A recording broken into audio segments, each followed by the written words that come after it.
बेवफा ससुराल। आइए माँ जी, आइए जीजी, जल्दी चलिए। अरे रुक जा, मेरे घुटने तोड़ देगी क्या? ऐसे क्या मुसीबत आ गई है?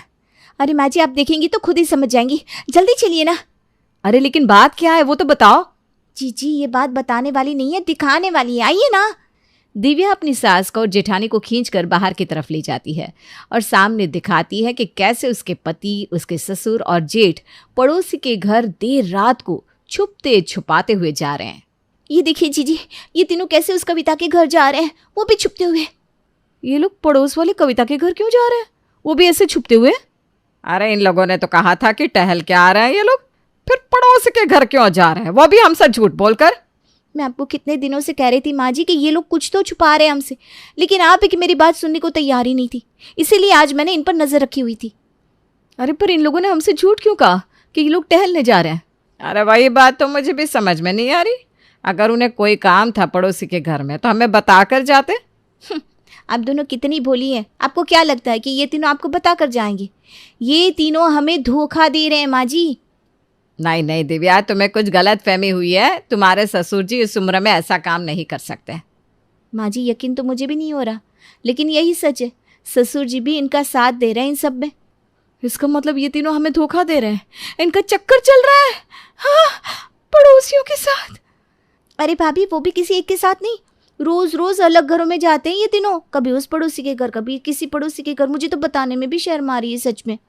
अरे पर उन्हें कोई काम भी तो हो सकता है। माँ जी आप खुद ही सोचिए, उन तीनों को रोज अलग अलग पड़ोसियों से क्या काम होगा।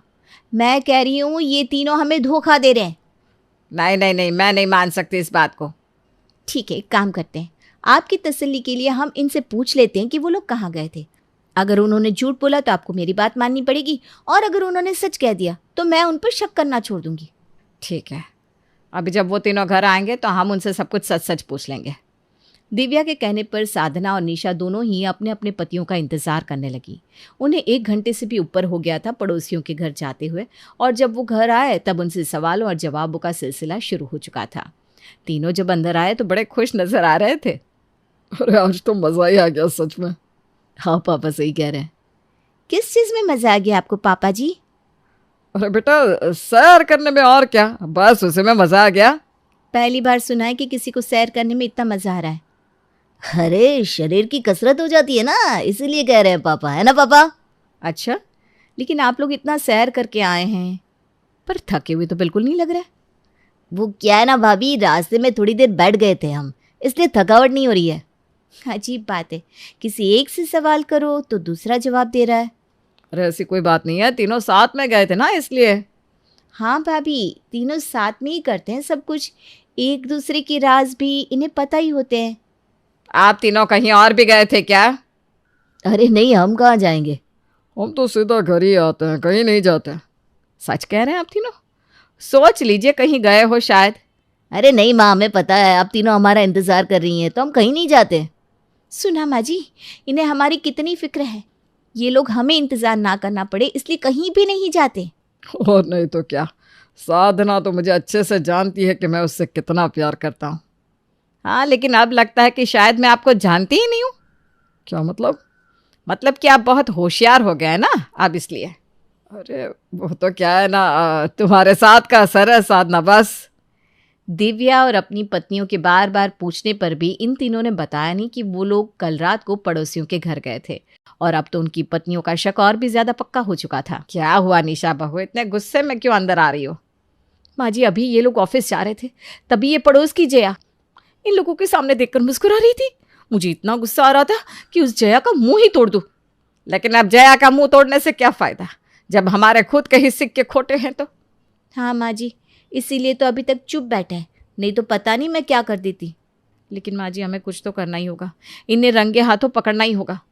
हाँ, ये तीनों तो कभी हमसे सच कहेंगे नहीं, इसलिए अब हमें सबूत इकट्ठा करके इन्हें रंगे हाथ पकड़ना होगा। माँ जी आज रात को जब ये पड़ोसी के घर जाएंगे ना, तब हम इनका पीछा करेंगे और इन्हें रंगे हाथ पकड़ भी लेंगे। लेकिन हमें सावधान रहना होगा, अगर इन्हें पता चल गया कि हम इनका पीछा करने वाले हैं तो ये लोग चौकन्ने हो जाएंगे। हाँ शातिर तो है ही, पर हम भी कम नहीं है माँ जी। आज इनके धोखे का आखिरी दिन होगा। एक बार हमने इन्हें रंगे हाथ पकड़ लिया, बस फिर तो ऐसा सबक सिखाएंगे कि याद रखेंगे सारी उम्र। दिव्या ने अपनी जेठानी और सास के साथ मिलकर आज तीनों की धोखे का पर्दाफाश करने का सोच लिया था। आज रात ये तीनों भी बड़े अच्छे से तैयार हो रहे थे। क्या बात है, आज तो नया नाइट सूट पहना है आपने? अरे वो बस ऐसे कभी कभी पहन लेना चाहिए ना। अच्छा, सैर पर जाने के लिए नया नाइट सूट? अच्छा, नया परफ्यूम भी लगा रहे हैं? ऐसे ही कुछ खास नहीं, गर्मी बहुत है ना, तो परफ्यूम से अच्छी खुशबू आती है बस। अब मैं चलता हूँ, पापा और आरव मेरा इंतज़ार कर रहे होंगे। हाँ हाँ बिल्कुल, जाइए। बाहर आते ही तीनों एक साथ बाहर निकलने के लिए तैयार होते हैं। आज क्या बात है, तीनों बहुत चमक रहे हैं। अरे कुछ नहीं, बस ऐसे ही सैर करने जा रहे हैं। बाहर कई लोग मिलते हैं तो अच्छा तो दिखना चाहिए ना। लेकिन पापा जी, रात को आपको कौन देखेगा, वो भी सैर करते हुए? अरे इंसान को हमेशा तैयार रहना चाहिए, पता नहीं कब कौन मिल जाए। मुझे लगा ही था, आप तीनों में से कोई ना कोई जवाब तो देगा ही। चलो हम चलते हैं, सैर के लिए देर हो रही है। हाँ हाँ बिल्कुल जाइए, आपको देर ना हो जाए कहीं पहुंचने में। ये तीनों घर से निकलकर आज पिछली गली की सीमा के घर जाते हैं और उनकी बीवियां उन्हें देख लेती हैं। देखा माँ जी, इतना तैयार होकर क्यों गए ये लोग? आज तो हम तीनों का भांडा फोड़ कर ही देंगे सच में। और ये सीमा और उसकी देवरानी को शर्म नहीं आती हमारे पतियों को अपने घर बुलाते हुए? अरे सीमा और उसकी देवरानी को छोड़, उसकी सास की हिम्मत कैसे हुई मेरे पति को अपने घर बुलाने की। आज तो काम से गई शीला। दिव्या और निशा बड़े जोर से दरवाज़ा खोलती है और जब सामने देखती है तो उनकी आंखें खुली की खुली रह जाती है। तुम लोग यहाँ क्या कर रहे हो? आप लोग यहाँ बैठकर खाना खा रहे हैं? हमें तो लगा था कि... क्या लगा था तुम लोगों को? पर आप लोग यहाँ बैठकर खाना क्यों खा रहे हैं? और क्या करते? तुम लोगों के हाथ का खाना खाने लायक होता है क्या? दाल में दाल कम, पानी ज़्यादा दिखता है। सब्जी के नाम पर परवर और लौकी होती है बस। इसीलिए हम रोज़ रात को पापा के अलग अलग दोस्तों के पास जाते हैं और वहाँ खाना खाते हैं। तुम जानती हो कि मेरी दोस्ती कितनी अच्छी है हमारे पड़ोसियों के साथ। बस मैंने उनसे कहा और वो मान गए हमारी मदद करने के लिए। हमें माफ़ कर दीजिए, हमारी वजह से आपको रोज़ ये करना पड़ता है। आप लोगों ने कितनी बार कहा भी हमसे, लेकिन हमने आपकी बात को टाल दिया। लेकिन आगे से हम ध्यान रखेंगे जिससे आपको अलग अलग पड़ोसियों के पास न जाना पड़े। लेकिन तुम्हें पता कैसे चला कि हम यहाँ आए?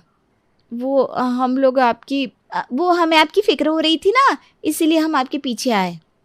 चलिए जी, अब आ गए तो साथ में खाना खा लेते हैं। हाँ हाँ आ जाओ साधना। हाँ बे चलो, शीला तो बहुत सीधी निकली। क्या? अरे कुछ नहीं आंटी, माँ जी ये कह रही हैं कि आप कितनी अच्छी हैं, हमारे पतियों को खाना खिलाया आपने। हाँ हाँ चलिए चलिए। आपने पता लगाया कि नहीं कि आपके पति कहाँ जाते हैं?